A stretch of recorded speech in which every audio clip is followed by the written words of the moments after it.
Hello guys, welcome to my channel. मेरा नाम है शुभी और मैं आज आपसे बात करने वाली हूँ कोऑर्डिनेशन के ऊपर। ये हमारी last video nature and significance of management के ऊपर। केस स्टडीज आएगी अभी एक कोऑर्डिनेशन के ऊपर ही, राइट। उसे हम डिस्कस करेंगे। अब कोऑर्डिनेशन स्टार्ट करूँ उससे पहले मैं कहना चाहूँगी, प्लीज़ लाइक कर दो यार।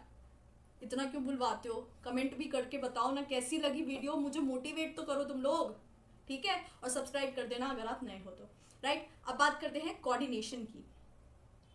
मैं एक चीज़ कहना चाहती हूँ कि अगर एक हम लोग अब तक इतना पढ़े हैं तो हमने एक चीज़ देखी है यार, इंडिविजुअल के एफर्ट्स को यूनाइट किया जाता है ऑर्गेनाइजेशन में, ताकि गोल्स जो है ऑर्गेनाइजेशन के अचीव हो पाए। कौन करता है इंडिविजुअल के एफर्ट्स को unite? Management. Management helps in uniting the efforts of individual to achieve the goals of organisation, right. तो अब एक चीज़ देखिए, अब इंडिविजुअल के एफर्ट्स यूनाइट ना हो, दो लोग आपस में लड़ने लग जाएं, तो क्या ये ऑर्गेनाइजेशन का गोल अचीव होगा? मैनेजमेंट का कोई मतलब रह जाएगा? जी नहीं रह पाएगा, है ना। तो दो लोग लड़ रहे हैं आपस में, उस लड़ाई को आपको रोकना होगा। कैसे? कोऑर्डिनेशन से। आपको कोऑर्डिनेट करना होगा, सारे मेंबर्स को एक दूसरे के साथ कोऑर्डिनेटेड रहना होगा। मेंबर्स हो, डिपार्टमेंट हो, कुछ भी हो, आपको कोऑर्डिनेशन मेंटेन करके चलना होगा। तभी इसे असेंस ऑफ मैनेजमेंट कहा गया है, फंक्शंस ऑफ मैनेजमेंट की कैटेगरी में नहीं डाला है। इसका अस्तित्व, एसेंस ऑफ मैनेजमेंट मतलब मैनेजमेंट का अस्तित्व खत्म हो जाएगा अगर कोऑर्डिनेशन है ही नहीं तो, राइट। तो फंक्शन ऑफ मैनेजमेंट की कैटेगरी में इसे नहीं डाला गया, ये इतना इंपॉर्टेंट है कि इसे एसेंस ऑफ मैनेजमेंट कहा गया है, राइट। अब फंक्शंस ऑफ मैनेजमेंट की बात आ रही है तो इसके ऊपर मैं ये कहना चाहूंगी, ये हर function of management, planning, organising, staffing, directing, controlling, इन सब में होना चाहिए। और प्लस सब में रिक्वायर्ड है, प्लस जितने भी लेवल्स हमने पढ़े, टॉप, मिडिल, लोअर, इन सब में मौजूद होना चाहिए। तभी एक ऑर्गेनाइजेशन अच्छे से वर्क कर पाएगी। इसके ऊपर और थोड़ा बात करते हैं कि देखो, प्लानिंग में हम प्लान करते हैं, मैं हमेशा 100 यूनिट्स लेती हूँ, आज भी 100 यूनिट्स ही लूंगी। 100 यूनिट्स प्रोड्यूस करना है, ये टारगेट सेट किया गया है, राइट। तो अब उसी हिसाब से रिसोर्सेज आएंगे, उसी हिसाब से एम्प्लॉयज जो हैं होंगे ऑर्गेनाइजेशन में। कम ज़्यादा, under staffing and over staffing नहीं होगी। तो ये सब चीज़ें, जो मशीनरी है उसी के अकॉर्डिंग जितने यूनिट्स हमें प्रोड्यूस करने हैं, मशीनरी भी उसी कैपेसिटी के अकॉर्डिंग इंट्रोड्यूस होगी, राइट। तो सारी चीज़ें कोऑर्डिनेटेड वे में चलेंगी ना।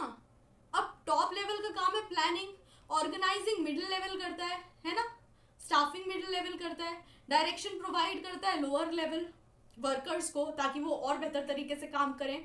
तो यार सारे लेवल्स पे भी हो गया ये, सारे लेवल्स टॉप, मिडिल, लोअर, इनमें भी प्रेजेंट हो गया कोऑर्डिनेशन। और सारे फंक्शंस ऑफ मैनेजमेंट को कोऑर्डिनेटेड भी रखना होगा, उन सबको बांध कर चलना होगा एक साथ। ये एक ऐसी फोर्स है जो सारे फंक्शंस ऑफ मैनेजमेंट को बांध के चलती है।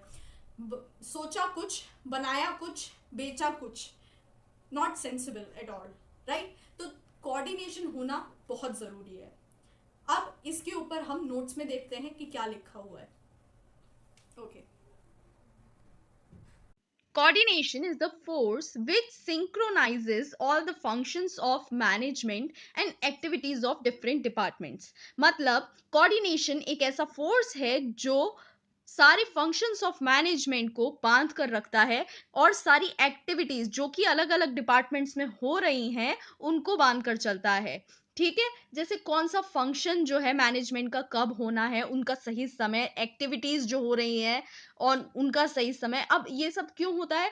ताकि जो है एक ही काम दो दो बार ना हो, ठीक है ना, डुप्लीकेशन ऑफ वर्क ना हो, है ना। और दूसरी चीज की काम हो, एक काम कोई हो ही नहीं पा रहा है ना, डिले हो रहे हैं, तो ये सब अवॉइड करने के लिए कोऑर्डिनेशन बहुत जरूरी है। ठीक है, ओवरलैपिंग, डुप्लीकेशन, डिलेज, क्योस हो रहे हैं, तो आपको कोऑर्डिनेटेड वे में काम करना होगा। तो सबको अपनी ड्यूटीज पता होंगी, सारी अथॉरिटीज, रिस्पॉन्सिबिलिटीज सब पता होंगी और अच्छे तरीके से काम वो पूरा हो जाएगा। ठीक है, तो it is concern with all the three levels of management. सारे लेवल्स, चाहे टॉप हो, चाहे मिडिल हो, चाहे लोअर हो, सारे लेवल्स ऑफ मैनेजमेंट में ये रिक्वायर्ड है। ठीक है, क्योंकि ये they become a group as in case of every group they require coordination among themselves. Individual का इतना महत्व नहीं होता। इंडिविजुअल की अगर हम बात करते हैं तो कोऑर्डिनेशन टर्म जो है फिट नहीं बैठता है, लेकिन अगर हम एक ग्रुप की बात करते हैं तो उनका आपस में कोऑर्डिनेशन होना बहुत जरूरी है, राइट? कि उनके एफर्ट्स जो है वो इंटीग्रेट हो पाए, एक साथ जो है सही से हो पाए, राइट? और उनके बीच हार्मनी रहे, ठीक है? It is not a separate function of management. Coordination कोई सेपरेट फंक्शन नहीं है, बल्कि एक एसेंस है मैनेजमेंट का, ठीक है? अब आगे चलते हैं। Coordination integrates group efforts. Obviously अभी बात करी मैंने, ग्रुप के जो एफर्ट्स हैं उनको इंटीग्रेट करता है, ताकि जो ऑर्गेनाइजेशन है उनका गोल जो है अचीव हो पाए ऑर्गेनाइजेशन का, ठीक है? अभी एक किसी डायरेक्शन में जा रहा है, एक कोई कहीं डायरेक्शन में जा रहा है, एक को नहीं पता क्या काम करना है, नहीं, लेकिन अगर कोऑर्डिनेशन होगा तो सबको पता है उनको क्या काम करना है, और उनके जो एफर्ट्स हैं वो अपने आप में एक और, जैसे कहते हैं ना, एक और एक 11, वो बहुत बढ़कर निकल कर आएंगे, अच्छे से निकल कर आएंगे उनके एफर्ट्स, ठीक है? अभी एक कहीं जा रहा है, दूसरा कहीं जा रहा है, तो कुछ फिर ऑर्गेनाइजेशन में तो कुछ हेल्प नहीं मिल रही उस चीज को लेके। Coordination ensures unity of action. जितनी भी एक्टिविटीज हो रही हैं अलग अलग डिपार्टमेंट में, या एक एम्प्लॉय कर रहा है, ठीक है, तो सबका क्या है गोल, कि ऑर्गेनाइजेशन का गोल अचीव हो जाए, सबके एफर्ट्स इसी के लिए हैं। तो इन्हीं एफर्ट्स में यूनिटी लाता है कोऑर्डिनेशन, ठीक है? कोऑर्डिनेशन एक कंटिन्यूअस प्रोसेस है, ये कभी रुकता नहीं है। हर डिपार्टमेंट में, हर ऑर्गेनाइजेशन में ये चाहिए होता है, और कंटिन्यूअसली चाहिए होता है, क्योंकि एक ऑर्गेनाइजेशन के ऑपरेशन तो रुकते नहीं है। तो जब तक ऑपरेशंस नहीं रुकेंगे, जब तक वो ऑर्गेनाइजेशन शट डाउन नहीं होंगी, तब तक कोऑर्डिनेशन चाहिए एक ऑर्गेनाइजेशन में।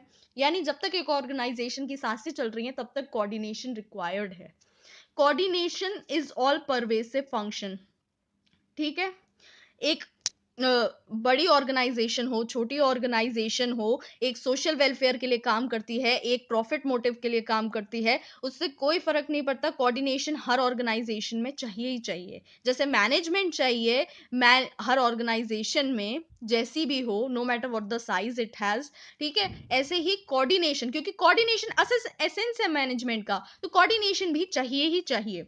कोऑर्डिनेशन रिस्पॉन्सिबिलिटी है सारे मैनेजर्स की, चाहे वो टॉप लेवल मैनेजर हो, मिडिल लेवल मैनेजर हो, या लोअर लेवल मैनेजर हो, ठीक है? लोअर लेवल मैनेजर क्या देखता है कि जो है वो सुपरवाइज करता है एक तरीके से, कि सारे जितने भी वर्कर्स हैं सारे सही से काम करें, है ना? सब वर्कर्स में यूनिटी रहे, कोई प्रॉब्लम है तो उन्हें सॉल्व करे, ठीक है? ऐसी मिडिल लेवल जो है सारे डिपार्टमेंट्स को देखता है, ऐसी टॉप लेवल। तो कोऑर्डिनेशन, अगला आप बात करते हैं, coordination is a deliberate function. Coordination एक डेलिब्रेट फंक्शन है। देखो, मैं आपको ना एग्जांपल देती हूँ, बहुत ज्यादा सीरियस मत होना, बट इससे आप समझ पाओगे डेलिब्रेट फंक्शन से क्या कहना चाह रहा है। मैंने ना एक इंटरव्यू देखा था मोदी जी का, अक्षय कुमार जी के साथ था, ठीक है? अब उसमें क्या था, तो उसमें कहा मोदी जी ने कि मैं जो हूं ना, वो 12-12 बजे तक काम करता हूँ रात के, ठीक है? अब मुझे कुछ ढूंढना होता है या कुछ भी चाहिए होता है, तो जैसे मैंने कभी कॉल करा, या फिर लोग मुझे देखते हैं कि हाँ, मैं 12-12 बजे तक ऑफिस में बैठा रहता हूँ, तो एक वर्किंग एनवायरनमेंट क्रिएट होता है। वर्किंग एनवायरनमेंट क्रिएट होता है, तो उससे क्या होता है कि वो लोग भी ना अपना काम करने लगते हैं। वो लोग भी कहते हैं यार हमें भी मेहनत करनी पड़ेगी, हमें भी काम करना पड़ेगा, जो उनके मोदी जी के आसपास के लोग हैं, राइट? तो एक तरीके से उन्होंने क्या किया, वर्किंग एनवायरनमेंट जो है वो स्प्रेड कर दिया अपने आसपास। तो ऐसे ही कोऑर्डिनेशन में क्या होता है कि जो मैनेजर होता है उसको एक एफर्ट लगाना पड़ता है, उसको एफर्ट लगाना पड़ता है कि कोऑर्डिनेशन में काम करें लोग, एम्प्लॉयज आपस में कोऑर्डिनेटेड रहें, डिपार्टमेंट्स आपस में कोऑर्डिनेटेड रहे, ऑर्गेनाइजेशन एज अ होल जो है कोऑर्डिनेटेड वे में चलती रहे, ठीक है? और इफेक्टिव कोऑर्डिनेशन अचीव नहीं हो सकती तब तक कोऑपरेशन नहीं है ग्रुप मेंबर्स की। जब तक मेंबर्स ही कोऑपरेट नहीं करना चाहते तो कोऑर्डिनेशन कैसे होगी, राइट? सो ये है हमारी वीडियो कोऑर्डिनेशन पर।